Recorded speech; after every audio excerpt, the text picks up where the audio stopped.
The whole game is like that. It's not loud. It's just you're left out to see all the little tidbits and the little criticisms. And this one, I had to reload because I killed him and he's dead. But yeah, we are having a nice conversation here. Surely the NCR is a powerful foe. Of course. The most powerful my legion has faced. Also the first to which I am ideologically opposed. Until now, every tribe I've conquered has been so backwards and stunted, enslavement has been a gift bestowed upon them. My conquest of the Mojave will be a glorious triumph, marking the transition of the Legion from a basically nomadic tribe to a genuine empire. Just as my namesake campaigned in Gaul before he crossed the Rubicon, so have I campaigned and will cross the Colorado. It's kind of interesting because empires can be nomadic. Famously, the Khans. Not the Khans. What were they? Come on. The Great Khans are based off of them. They were a nomadic empire. But it's because he says, you know, we're not gonna be nomadic anymore. We're gonna be an empire. Yeah, those two aren't exclusive. But sure, whatever. What else did you want to know? What do you know about Mr. House? I know he's a coward, hiding behind an army of robots ensconced in that tower of his like a wizard in one of those Grognak comic books. Some say he's a man, others a machine. I don't care. He's in the way. Machine. What else did you want to know? What role will regional powers play in the conflict? I've analyzed the region's tribe to determine how they might be useful. I may tell you more at a later time, if it suits me. I don't think you will. What else did you want to know? Because you're dead. How did you rise to power? Ironically, I was born a profligate myself, a citizen of the NCR. My family lived not far from the Great Boneyard. After raiders killed my father, my mother sought the followers' protection. I was 2 years old. She found work at their library, cooking and cleaning. I learned how to read, and soon I was taking courses, free of charge. Yeah, you wouldn't want to have college debt. You were a follower of the Apocalypse? Oh yes, raised in that tradition. And the teaching stuck. I was taught it was my responsibility to bring the torch of knowledge to the waste. I may have taken the torch part more literally than they intended. What changed you from a follower to a dictator? When I was 20, the followers sent me east to Grand Canyon. It was my first expedition. Just me and a physician named Calhoun. As an anthropologist and linguist, my assignment was to learn the dialects of the Grand Canyon tribes. What a fucking waste of time. What? Why would learning dialects be a waste of time? If you think it's worthwhile to make smart people learn how to talk like backward savages, you're a follower of the Apocalypse. Or an idiot. Anyway, we met up with a Mormon missionary who already knew a bunch of dialects. Joshua Graham. He was supposed to teach me, but before that went too far, the Blackfoot tribe captured us to hold us for ransom. They were a backward bunch, but the real problem was they didn't know how to fight. What was wrong with the Blackfoot? The Blackfoot were at war with 7 other tribes, each just as pissant as they were. But outnumbered like that, they weren't going to last long. It's one thing to be taken hostage, another to be lashed to a sinking ship. So over Calhoun's objections, I decided to take certain steps. What steps did you take? I taught them how to use the guns they already had, how to strip and clean them, how to breathe when pulling a trigger, how to reload ammunition. They looked at me like I was some kind of a sorcerer. So I taught them how to make explosives, and started drilling them on small unit tactics. If there's anything I learned as a follower of the Apocalypse, it's that there's a lot of good information in old books. Like how to use a weapon. The game canonically says that at the age of 20, Caesar, an anthropologist and linguist, taught a tribe in the East how to use weapons and make explosives. To the point where they were able to conquer the other tribes, because we've heard about the Blackfoots. I think this guy back here is one of the Blackfoots. It's a little bit Deus Ex Machina, not really Deus Ex Machina, unbelievable. What I mean to say is that you might as well have just conquered them all yourself with your fists, and I would have believed you just as much. Well, not just as much, that would be more ridiculous, but still, it's just a little bit far-fetched. But, I mean, it's what it is. He needs to have had a Breaking Bad moment. What happened after you trained the Blackfoot? Divide et impera, divide and conquer. I led the Blackfoot against the Ridgers, their weakest enemy. When they refused to surrender, I ordered every man, woman, and child killed. When next we surrounded the Kaibabs, and they likewise refused, I took one of their envoys to the Ridgers' village and showed him the corpse piles. This was new for the tribes, you see. They played at war, raiding each other, a little rape and pillage here, a little ransoming there. I showed them total warfare. Like I said, there's a lot you can learn from old books. What happened to the tribes? Kaibabs joined me, and the Fredonians after that. All the pissant tribes with names that should be forgotten. I knew from the start I'd need to eradicate this plague of tribal identities, replacing them with a monolithic culture, a uniform identity. So that's what I did once my confederation of tribes was large enough. I crowned myself Caesar and created a single great tribe, my legion. I sent Calhoun, the follower captured with me, back west with a message that I should not be interfered with. Joshua Graham, the Mormon interpreter, stayed with me and served as my first legatus. It's kind of interesting that his mentioning Joshua Graham...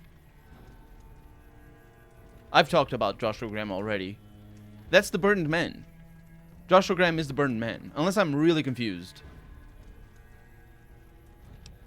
It's weird that he's talking his name because he doesn't want to talk about Joshua Graham or the Burned Man. And also, this is the most fascistic that the Legion gets. Well, it's not really the most, but in terms of his dialogue so far, this is the most fascistic it gets. The most closer to the Third Reich that the game gets. It's all in the ideology as well and all that, but certainly in terms of the methods and sort of like one identity and all that sort of stuff, that's all there, and it's fundamental to the Legion as an entity. And since forming the Legion, all you've done is conquer the other tribes. That's right. Decades of warfare, absorbing lesser tribes, gathering power, forging the dross into a vast, razor-sharp scythe. My Legion's expansion has never ceased. Much of the Utah and Colorado and all of Arizona and New Mexico are mine. We have cities of our own, but nothing compared to Vegas. Finally, my Legion will have its Rome. What else did you want to know? Why is Caesar's Legion so strange? That's a leading question. That is a leading question right there. It's a leading question in the sense that it's written for the answer that the writer wrote. It's because it's like, why would you ask that? Although it's good that I have that. It's just that it's nobody would ask this. It's like, why are you so strange? Well, because you've never met me. That is one reason why I'm strange. I am literally a stranger. No, but in this case, obviously, it's a little bit different. I used Imperial Rome as the model for my Legion precisely because it was so foreign, so alien. I'd seen what had become of the NCR's attempts to emulate the culture of pre-war America, the infighting, the corruption. Rome was a highly militarized autocracy that effectively integrated the foreign cultures it conquered. It dedicated its citizens to something higher than themselves, to the idea of Rome itself. In Rome, I found a template for a society equal to the challenges of the post-apocalyptic world, a society that could and would survive, a society that could prevent mankind from fracturing and destroying itself in this new world by establishing a new Pax Romana. It's actually more than the entire empire being dedicated to Rome. The empire, crucially, the entire empire was dedicated to the emperor. That was very crucial, especially in regards to the religion. Well, it's kind of complicated talking about religion because the word religion doesn't have the same meaning in the classical era as it does today. But in a lot of aspects, or rather, in aspects that would be sort of intuitively understandable to us as modern day, as contemporary people. The cult of the emperor was an actual state religion in the era of the empire, and that can be seen in a lot of aspects up until the 3rd century, where Constantine, who's the guy that converted to Christianism for multiple reasons, and under multiple and contentious circumstances. It's a very complicated thing, and I don't know enough to talk about it. But I do know that the cult wasn't necessarily just of Rome, although it was as well, but it was of the emperor, and that's very important. And actually, one of the reasons why dictatorship, or the cult, or rather, the praise of the one in charge and all that, is so interchangeable between the Legion here, the Third Reich, and the Roman Empire. What does Pax Romana means? That means Roman peace. Although, in historical contexts, this means something else. I'm not 100% sure what it means. Let's find out what he says. It means a nationalist, imperialist, totalitarian, homogenous culture that obliterates the identity of every group it conquers. Long-term stability at all cost. The individual has no value beyond his utility to the state, whether as an instrument of war or production. So you'll destroy the NCR because you hate its inefficiencies. That's an interesting way of putting it. No. I'll destroy it because it's inevitable that it be destroyed. It's Hegelian dialectics, not personal animosity. Hegelian dialectics. What are those? How do I put this basically enough? It's a philosophical theory, the kind you might encounter if you took time to read some books.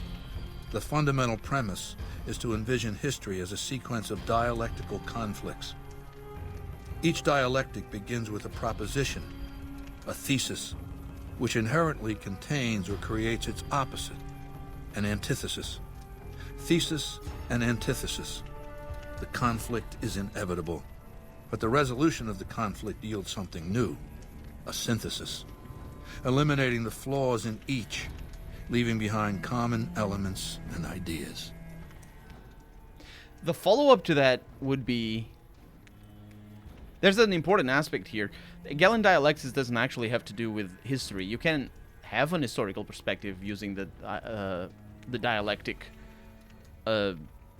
theory, as it were. It's not really a theory, it's just mostly a method of explaining things.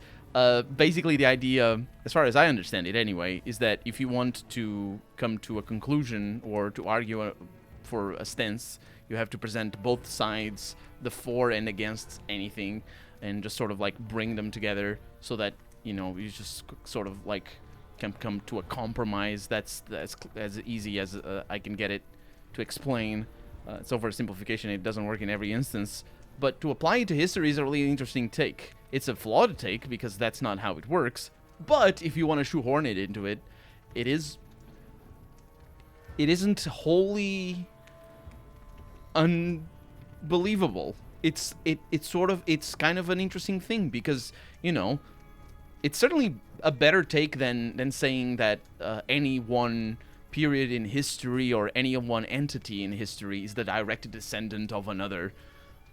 Which would be anti-dialectic rather than, just the mixing of two opposite or at least contradictory philosophies or groups of people or all that sort of stuff. Because, like the, modern day Vatican is not a direct descendant of Rome. It had a lot of dialectics in a way all the way along. But just seeing that as the problem, I think his limitations here, and I don't know if we're going to be able to... to talk about it, but I think his limitations here, or his limitation, is that he's sort of contradicting himself, like, on the face of it, because he's saying, I'm going to destroy the NCR because it's inevitable that they're destroyed, and then he's immediately contradicting himself by saying that he's the thesis to the antitheses, or he's the antithesis to the thesis of the NCR. The problem is that the antithesis doesn't eat the thesis completely. Or vice versa. They annihilate each other in a way and make something that is better than just the best parts of both of them. It's just sort of like a reconciliation of all the things, of all the aspects that work together. It's very complicated, and especially in philosophical theory, as it were, there's methods to coming up with those sort of better than the sum of the parts sort of results. But that's on argumentation and sort of theory and all that. So what's dialectic about you and the NCR? The bombs wiped the slate clean. Human civilization descended to a level of ignorance that effectively set our cultural progress back to zero.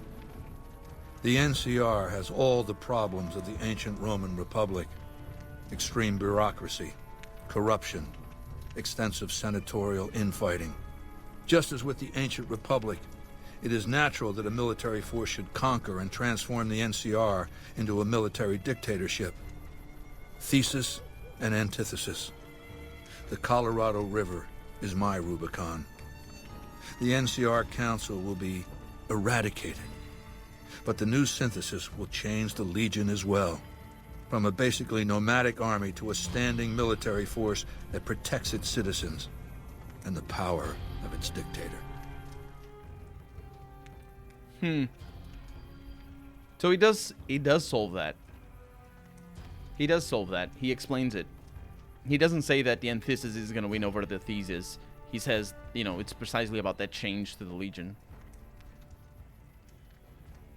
It's a bit of a pompous take on it, though, because it's also failing to see that the Roman Empire fell. Especially when we're talking about inevitability. That's the real kicker, though. It's like saying, oh, the NCR is inevitably going to fall, and then he's the one that is most common. Like the Roman Empire is the thing that is most commonly used in many contexts, but it's the most commonly used to call about the inevitable fall of something that is great. It's kind of funny, and I think that's the point. But it's not like the writers are making an actual earnest effort to make him sound reasonable and correct. What else did you want to know? What is a machine in your tent? It's called an autodoc. As the name suggests, it's an automated physician, more or less. He can treat broken bones, cuts, punctures, scrapes. Sometimes I bestow its use upon someone I favor. Makes for a powerful gift in a culture that forbids painkillers and is largely ignorant of medical science. Okay. Complete your mission, then return to me. I won't do that, you realize. I mean, we're in a dream, but I won't do that. Yes. You have something to report? I don't think I do. True to Kaisar. For sure.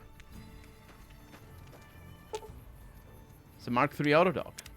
It's kind of interesting that we can talk about it. But yeah. Caesar is dead.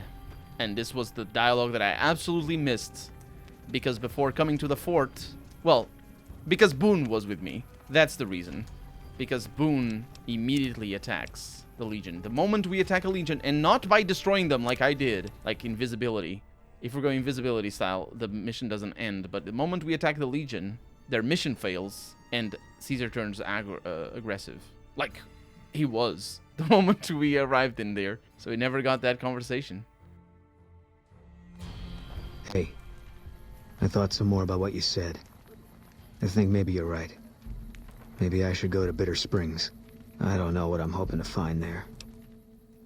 What changed your mind? Nothing. Dream. Just tired of thinking about it. Okay, we'll make it a point to stop there. I hope this isn't a mistake. Nah, it isn't. Don't worry about it. Yeah. Off goes Benny. Goodbye, Benny.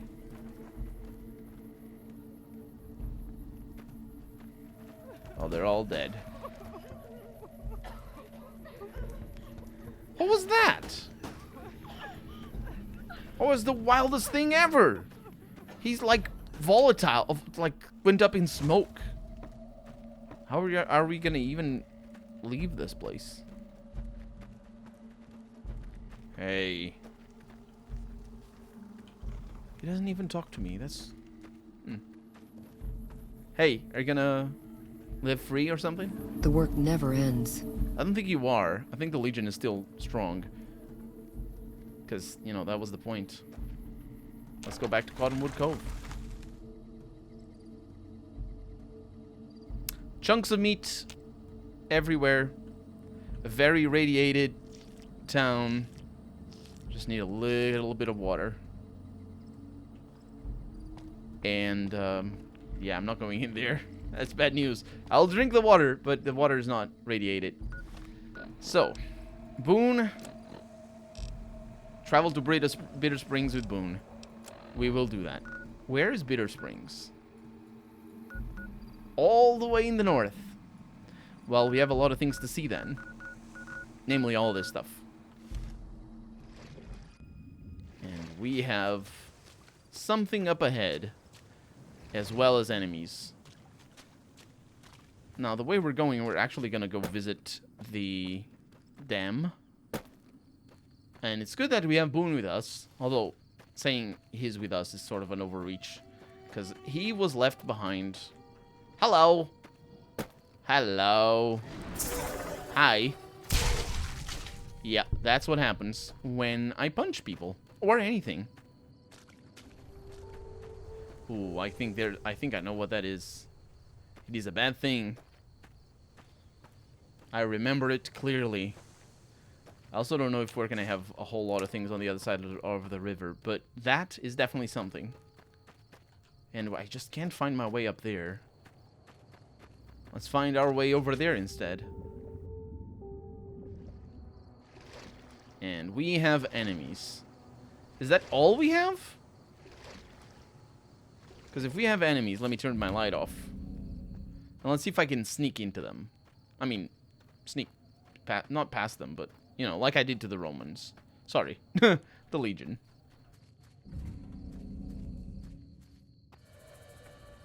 Oh, they see me. Okay. It's some Deathclaws. It's a bit... Oh my god, they jump.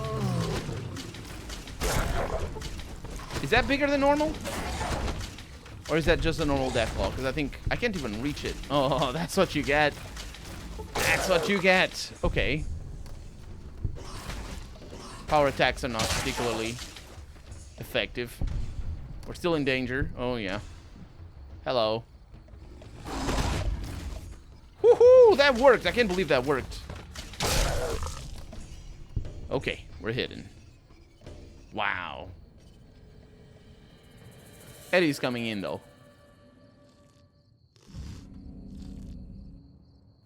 Ah, best healing. Companions are still not here. I say that. Eddie is here. Where's Boone? Boone is here. He's somewhere. Okay, we're good. We're good. Excuse me. I know there's more of you. Eddie tells me with his radar and whatnot.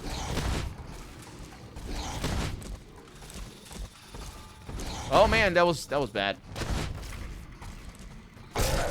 Oh, good. Although, are you going for Boone? Oh, it's a young Deathclaw. Maybe you're running away. Hello. Yeah. Your AI betrayed you. Boone is coming. Somewhere. He's in the water. So what do we have back here? What were these fools guarding? Because there's no quest marker. Or, I say quest marker, but there's no compass marker. It's just a little dead end. Or is it? Yes, it is. Are there more Deathclaws over there? Because I think... Oh, there are. As long as they're not the bad Deathclaws. Oh, that's the bad Deathclaws. Woohoo! That is a big arm right there. It's no wonder they killed me so fast. Fully equipped with power armor. Doesn't matter. Oh, wait. That guy was actually alive. Don't punch the things. I know what to do. Just a little bit of drugs. Never hurt anybody. So let's take Med-X and take Psycho. Because I think that's going to help. Right? We never take psycho. We never take the drugs. We're very well behaved. Oh, they're aggressive already. Man. Oh, yeah, that works.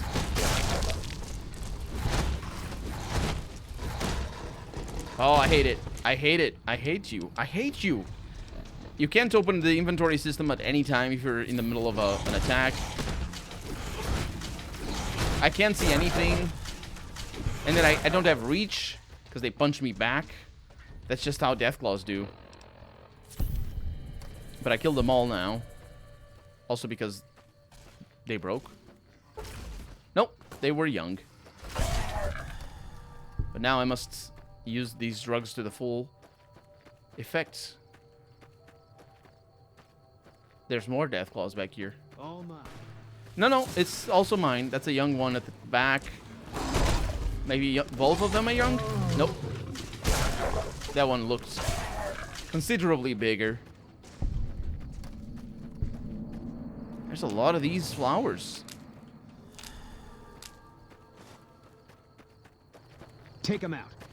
Do you see them? Oh, yeah. This is the last one. Vaporized. Just how I like it.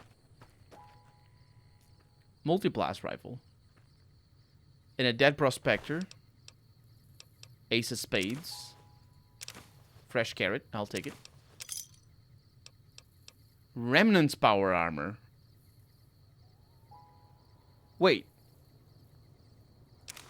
For real?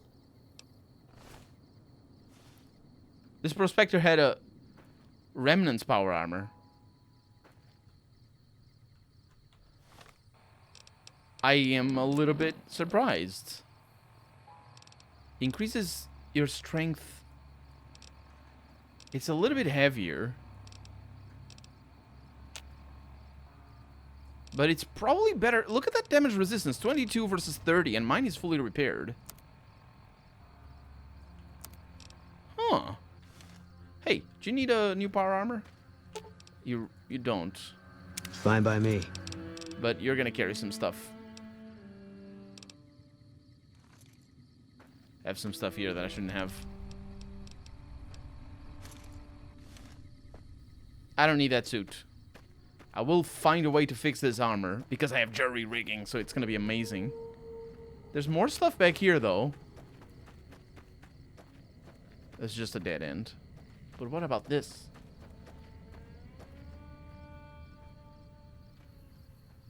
Deathclaw eggs. Just out here. They're a little bit wiggly, but they're still out here. It's a Deathclaw nest out in plain daylight. I mean, it's nighttime, so there's no daylight, but still, it's kind of surprising. So we're safe. I mean, sort of. I don't have my binoculars. Why are they never in my... Oh my god, people keep taking my weapons away, that's why. There's things over there. We're gonna visit them. But crucially, there are things over there. And we need to visit them. Should I go north from here? It's gonna be tricky to climbing that mountain. Did you see that? Oh, that's Nelson. That's actually the first place we need to go to. We've been to Nelson. Do you remember, Boone? You weren't there. I don't remember who it was that was with me. Just didn't want to aggro the Legion, even though it would be okay because they forgive your crimes. They do it on purpose so you can aggro them, and then they're not aggroed anymore. But this way it makes a little bit more sense. The forgiving of the crimes is a little bit gamey.